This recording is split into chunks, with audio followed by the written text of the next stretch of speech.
Welcome back to my channel. Making an all-natural shampoo at home is a great way to reduce exposure to chemicals found in commercial products. Here's a simple recipe for a basic homemade natural shampoo. 1 cup of liquid Castile soap, unscented or scented, depending on your preference.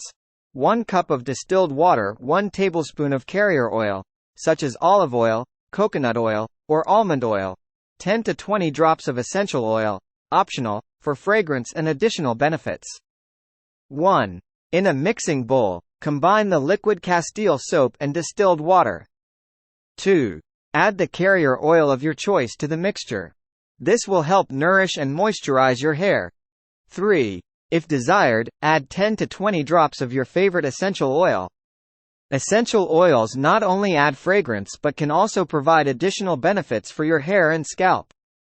For example, lavender oil is soothing, tea tree oil has antimicrobial properties, and rosemary oil can help stimulate hair growth.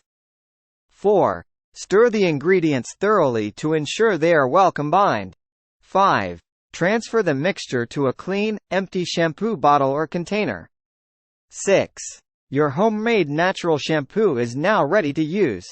Shake the shampoo bottle before each use, as the ingredients may separate over time. Wet your hair thoroughly, then apply a small amount of the shampoo to your scalp and hair. Massage gently to create a lather, and then rinse thoroughly with warm water. Follow with your regular conditioner if desired.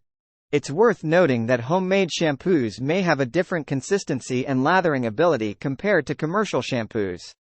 Additionally, it may take some time for your hair to adjust to the natural ingredients, especially if you have been using commercial products for a long time. Like, comment and subscribe if you like this kind of content and want to see more. Have a great day.